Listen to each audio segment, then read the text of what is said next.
Hi, I'm Jazz Tankay, Senior Artisans Editor at Variety. I am so excited to be here today to talk all things Hedda, which has been directed by Nia DaCosta. Let's start with intros. Jacobi. Yeah, my name is Jacob Schulsinger, and I'm the editor of Hedda. I'm Lindsay Pugh. I'm the costume designer of Hedda. I'm Cara Brower. I'm the production designer. I'm Sharon Martin. I'm the hair and makeup designer of Hedda. The world of Hedda, especially through Nia's vision, was so exquisite, from the production design to the costumes to the makeup and even, the pacing of this film. But I'm curious, this is based on Ibsen's play, and Nia did something so special with this. She flipped it on its head and told this incredible story. Talk about the conversations that you had with her about what this world would look like. Lindsay, I'll start with you. I think I know that Nia was interested in the 50s and the start of all the design houses of that time, and she wanted to obviously take Ibsen out of where he was originally, the play was originally. So those two things melded together, and I think also just the bacchanalia of that party set very nicely after the war in England. So just the whole sort of thing of the movie sat very well for that timing. Yeah. And Cara, I mean, that house, I think Flintham Hall, what made that the perfect location to set this party and Hedda story? Well, Nia's very specific in how she writes the script and how she's imagining the environment and the blocking and how the rooms meet. And she had some specific ideas that she wanted, like the ballroom with the balcony around and a grand staircase, and there were a lot of other things like the lake in the house. So I was looking for something that had very specific architectural elements, but we were both extremely open to what the style of the house was. And we just knew that we wanted something that had some otherworldliness to it, some romantic qualities, something that seemed a little bit eccentric, that we hadn't seen before. We didn't want something that looked very stoic and in a classic period film. So when I walked into Flintham Hall, I just knew that was the right place because it had everything pretty much that she wanted, and it had this kind of weird romantic asymmetry to it that made it very unusual. It was unlike any other house that we looked at. Yeah. What about hair and makeup? What conversations did you have with Nia about Hedda, Eileen, and everyone in this world? I think the conversation we had covering the actual design of the film was generally, it's a sort of a class. I mean, I coined the phrase a classic modernity to it, because it's very period, but then it could also be today, and the period that we had to play with, and because we had the two groups of friends, it gave me a lot of scope to play around with the shapes and the looks, because I decided that they could be like, influences of the day. Like those could be like Tessa's friends, and George's friends were a little bit more kind of like, classic. And Hedda's friends are kind of looking more to the future. So it gave us like a good playground, really, to, Yeah. What conversations are the three of you having, working together, collaborating in terms of like color, and the arc, given the path like these characters go on? And you don't have, it takes place overnight and then the sun rises. So talk a little bit about how the three of you are like knocking on one another's door, having group chats or vision boards. Well, so we all have this one. With Cara, we had, there was a reference in the script about some rotting fruit or some tainted fruit. And it was, and that was just brilliant. We picked up on that, and that but I think both of us was absolutely, for me anyway, was the colour scheme. So that really set the tone of all of the colours. And it just sort of kept, although it was quite a wide palette, it was quite a closed thing. So there were no bright yellows, there were no bright whites or anything apart from Nina's. But that was a moment. So that it just kept that colour palette easy, a good Moody. mood. And we had both honed in on that separately. Yeah. And then when we got together, we were really thinking of the same kind of colors, the plummy burgundies, the putrid greens, the kind of rancid purples, everything that it's like taking the jewel tones and then tweaking them. And those colors are also very period correct for the 40s and 50s. So we were already on the same page. So we just had a lot of synergy there. Sharon and I don't really have that many We conversations. don't have that many those conversations, but I just turn up and then kind of copy, because also as my department always starts last. So when I turn up, we're playing catch up. So I'm running to costume department to see what their boards look like, what colors they're playing around with, what shapes. Okay, the shape of the dress, the color of the house, and just kind of make it up from there, really. And then I just said, we just go back into our own world and kind of panic and design, and then hope for the best when it all joins up. But we also, the thing about the night and the heat of the night and the fetid colours of the night, we did that, right? Absolutely. Again, the same sort of thing is Yeah. just found those really hot colours and through Sean's lighting and all of that. And then as it comes into the cold light of day, then she's in that cold colour coat. Yeah. The lips also we decided to keep, all the way through, even as she goes into the lake, because in that cold, you see the way that red lipstick, the blueness of the red lipstick just kind of comes out from the coat, and then the cold blue light, and then that lovely look on her face, and then, she's gone. I'm going to come back to that red lipstick in a moment, but I mean, the pace, so much of this film also is about the pacing and the story, and we'll talk about, Eileen's reveal too, but what conversations were you having with Nia about the pacing and, introducing the characters and being in the world of this part? I mean, before we start filming, we don't have these conversations about pacing. We did have conversations about coverage and how to block and film it. And mostly the conversations were that I was kind of the belief of block it and shoot it exactly how you want it. Don't worry about coverage. There'll always be issues where you wish you could have had something.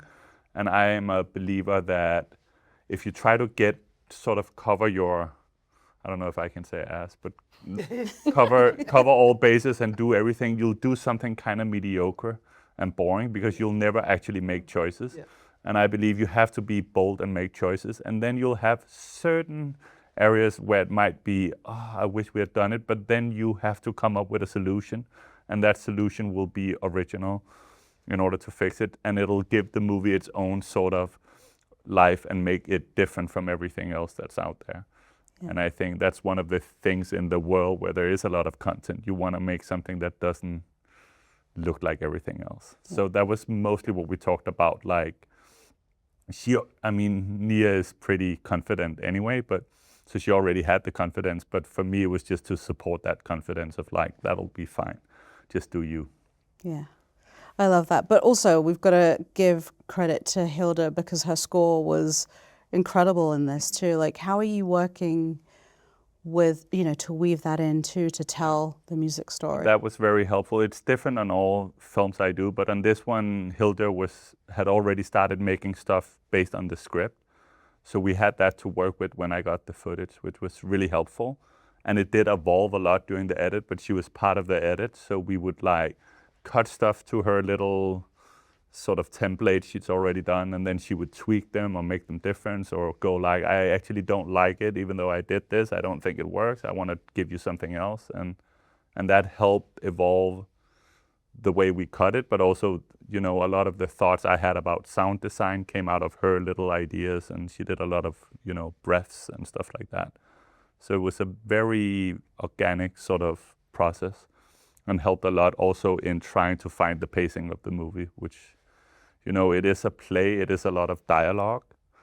And when you read dialogue, it's a lot easier to read dialogue than it is to watch dialogue. So that was a lot of like where sort of the pacing became like important to keep this sort of feeling of this evening constantly moving forward, and something is gonna happen. And something does happen. We've got to talk about Eileen, because obviously she's, you know, she's a creation of Nia in the movie, played incredibly by Nina Hoss. Talk about creating this character, the liberty that you had as far as costume. Well, we've got to talk about the reveal, but like how you wanted her to dress and what you wanted that to reflect as far as her emotional journey. There's a certain thing that I had to work around. There's a script point that I had to work around, so that had to be built into the design. I had to think about that. But also I wanted to, in a very subliminal way, in a very, very feminine way, replicate a man's suit and shirt, because that's what she was going into. She was in this world. She was going to, you know, be in a world of men. And without really anybody probably ever noticing it, that was the sort of the genesis of that. It was a blue suit and a white shirt, but in a very feminine way. Yeah. Can we talk about the reveal? Like cutting, how much coverage did you have for her reveal? And the reveal was very planned from Nia's. Yeah. From the get-go. So it's very, I think that is exactly how she'd imagine it. There you go. That was very planned. Let's talk about the green dress, finding that right green, especially in that, you know, against this world of the house. Yeah. Like finding that right one. Because then it's also the story of the lipstick. Yes, how it works. Yeah. Yeah. Well, I mean, yes, the putrid green it was that. I wanted to, originally the design was to have a black dress. I mean, and on sort of second thoughts of that, it was just too obvious, it was too on point that it would be this sort of black widow across it. And I wanted, you know, she maneuvers everything, she manipulates everything, and I wanted the dress to be camouflaged. I wanted her to be camouflaged so she could walk around the room and do whatever she wants to do with people. And so I wanted it then to be in these colours. And so there was the green under, but on top of it there was a brown silk tulle and a brown lace top. So that again made the colour, is it brown, is it green, what is it, you know, am I being gaslit, what, you know, is she telling me the truth, is it a green dress, a brown dress? So it was just that sort of disconcerting moment of that. Yeah. How did you find the right shade? Hours and hours and hours of looking. Yeah. And camera testing? And camera testing and driving everybody nuts, yes. Yeah. I thought you might have dyed it. Do you know what? We were so close to just going right through. Green. I know, it's throwing our hands in the air going, oh God, but then yeah, finally, we got it. Because the thing is that green, it can be difficult against Tessa's sort of skin tone. Yes. So it's finding that balance because, you know, if the wrong green could actually drain her. And, you know, so having that green so perfect, then, you know, it just kind of added to what I wanted to do, just to kind of keep her kind of warmth, you know, because she has this mask that has to stay on. And that was the whole thing about the makeup and hair, is that the mask is on, the hair is pulled together, it's very tight, it's very straightened, it's very, you know, she's holding on to so much of it, and her lipstick, you never see it being, you know, she needed to refresh it or anything. It's always just perfect and always on. You know, our readers or people who watch this video are going to want to know, what's that red lipstick? What did you use, and what's the shade? What didn't we use? I think we mixed the colour in the end because, you know, again with Tessa's skin tone, the green dress, you know, you really had to balance that colour. And I think Armani sent us every single red lipstick that they had. And of course, not one of them was right. So we're going to go in and we're going to mix and we're going to blend and we're doing a pencil and then we're overlaying with the one red and then we're adding another red. And it's just, yeah, it was a real feat of, yeah, what you do in makeup really. And also, again, to get it to the level where the lighting takes over, because that's really important, to get everything on and then the lighting takes over. When we did the camera test, I think at that point at the camera test, I think I tested like 4 or 5 different shades. But by the time we came to shooting, then we had sort of blended those 4 or 5 different shades with a pencil. And then got the colour that we wanted. And same again with her nails.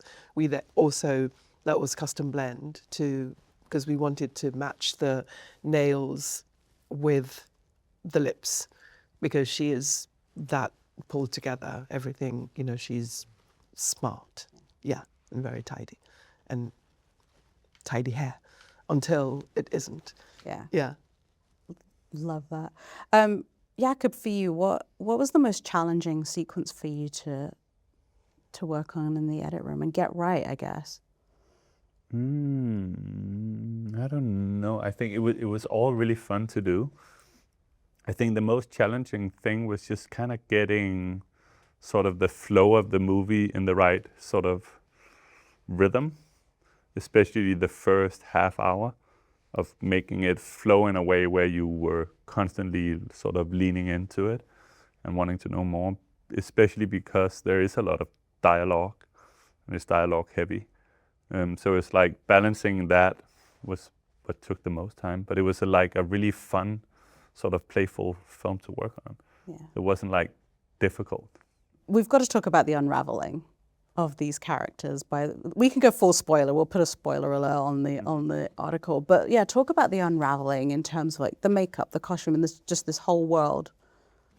Do you want to go? Okay. Coming apart. Okay, so yeah. Because they are so put together at the beginning. Well, this is the and thing. Then is that they are really put together, because Nina's character, she's put on a face, she's ready, you know, because, you know, of course, I think she still there's a small fear of, you know, seeing Hedda and what on earth could she pull. So she wants to make sure she's as, you know, pulled together. She hasn't been drinking, so she's sober. Again, sorry, spoiler alert.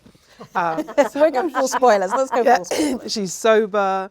And for a long time, I didn't really imagine her hair to be as short and as playful. We started off a little bit longer and a bit more kind of classic. But again, with that thing of going in and knowing what the unraveling that there is to come. And also, again, she is, you know, she's a thinker. So she wouldn't, again, I want to say look boring. You know, you want them to look like people look up to them. Again, it's that whole influencer thing that's playing around in my head. It's like, you know, she is, you know, seen as could be like a stylish woman. And I guess someone in that time, maybe that age, probably wouldn't have their hair that short. So again, it kind of goes against the grain, and everything that we're doing on this film, I feel like we're just going against the grain. It's, you know, classic in its modernity. And so we had a couple of wigs made for her, and we then cut and styled until we got to this length, and I'm like, I think that's probably where we should stop. But then the unraveling with both Hedda and Nina's character, it's so carefully planned, because we know what the end goal is, and you know, we have a whole movie to go, so we can't have it like revealed too much. So it's that from that first lovely swim, you know, where they had a nice time. So it's a few tendrils, and it's soft, and it's playful, and it's pretty, you know, until it gets kind of darker when, you know, she's lost her manuscript, and then she has to go in and look for it and do all. So then everything then goes, and then by the time you see Hedda first thing in the morning, you know, she is fully out. Wild. Yes. Unleashed. Yeah, but still with her lipstick on. Because that stays on. Yeah, that stays on. Yeah. And then, yes, well, for Hedda, the first time we see her in the dress, we had about 3 or 4 petticoats underneath there, so really to cinch in the waist and get that skirt as full as we could. And then as the night goes on, the petticoats came down, so the dress, so you know, that sort of deflates a little bit, and it just it just lowers the tone of that a bit.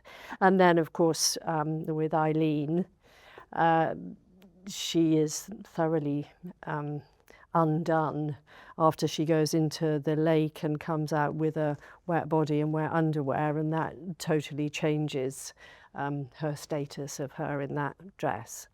Yeah.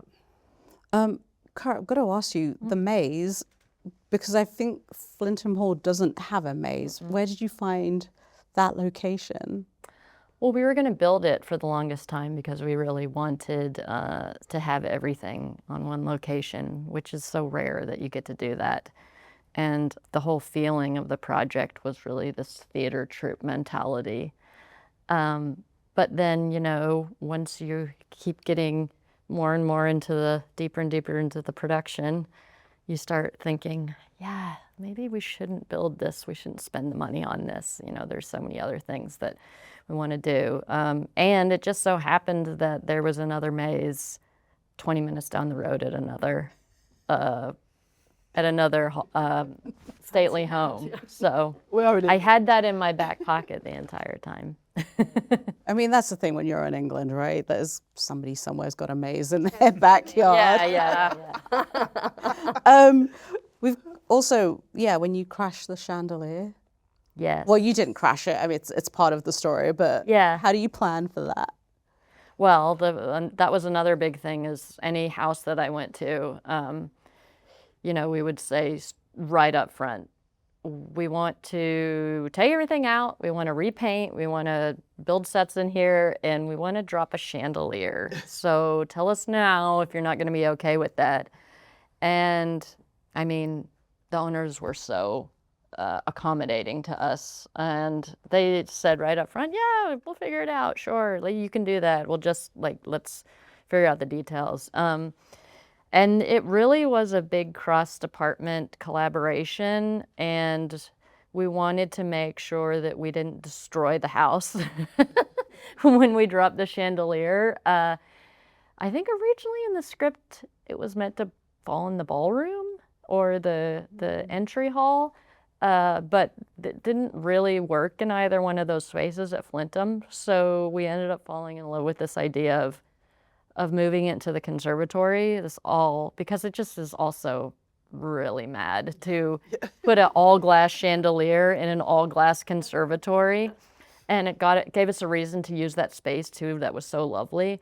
And then we had an engineer come, you know, let's figure out the exact weight of this thing, and how are we going to make it, and how are we going to make it so, you know, what's the right material so it's not as fragile as sugar glass, but it's not also so hard that it's not going to break in the right way. And then, you know, we need to make sure that it, you know, when it falls, it completely cascades down and doesn't just fall like an upside down Christmas tree. You know, so it was really engineered. And then, you know, we also put down a full floor in the conservatory because there were all these garden beds and old vents, you know, and we just didn't want to destroy the home by doing this. But we were all very careful, very conscientious, and we also only had one chandelier. So we hung it very, very, very carefully, and then we all stood behind the monitor. Set tech usually don't stay that late. We were all in night shoots. Everybody stayed. Everybody was standing behind the monitor in the producer's room, just waiting. And then, you know, Sean had 2 cameras set up to make sure we got it from both angles, dropped it, smashed beautifully, and we're all so happy. Yeah. Only Hedda would have a glass chandelier and a glass conservatory, right? Yes. Because Yes. that's, Yes. love that. Let's talk a little bit about working with Nia and the collaboration, because I know some of you've worked with her before, but how would you describe it? Jacob, start. How would I describe? I think she's a person who knows exactly what she wants, and then she has a very fast working brain. So you kind of have to keep up, which I find really entertaining and fun, because you kind of have to be on your A game, and She's on. Yeah. she's just on and efficient, Yeah. very Rapid fire. efficient, which also feels nice because there's no waste of time. Yeah, and there's no deliberating and then waiting for an answer and all of it. It's just She likes it or she doesn't like it, and then moving on. And it's a quick decision. Yes, but yes. It's a thought about decision. Yeah. It's just the thinking is really fast. and just It's really fast and it's very impressive when you are that fast that your sort of hit rate is so good. Yes. Yes. Because, you know, it's a little bit like, sometimes I'm thinking like, yeah, you're very fast, but it's a little bit like when you sit on a train and you travel. If you travel very fast, you don't see everything. But I'm kind of surprised how much she sees even at that speed. I agree, absolutely. She does. And also, what was so refreshing was just there was no muscle in it. Do you know what I mean? Yes. It just felt like it just flowed. Just great. And I think when you look at the film, and to think of us all in our various departments doing what we're doing and, you know, not having enough time and not having enough money and not having enough of everything. But what we had enough of her. Yeah. And she's a great leader. Yes. But also, having said all of this, all of which is true, she is incredibly open as well for you offering up any idea. Oh, absolutely. You know, it isn't dictatorial in any way. So You're not bound at all. No, so you can offer something and it's either yes or no. Yeah. But it's fine, I whatever agree. that is. Yeah. And sometimes it's no in the middle of you explaining because she already is way ahead of. She's like, I know what you're saying. She's that fast train. Good idea. Or I know where not you're good going. idea. You're like, but I haven't fully. But no. All right then. No, absolutely.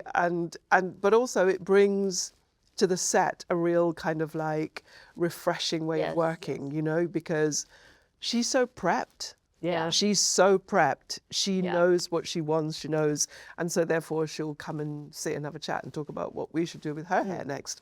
And because everything is done. We're all prepared and there is no kind of like worry. No shilly-shallying No. there at all. And so you have confidence. Yeah, absolutely. In what you're doing. And you'll just follow her to the end, really. Wherever she wants to go, you'll go because you just trust her.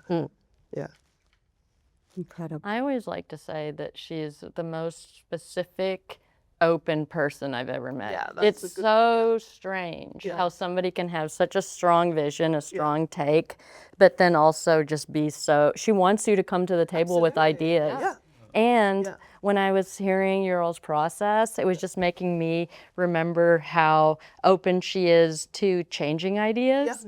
Like if you discuss something and you're both really excited about it, and then you go back and you're thinking, oh, this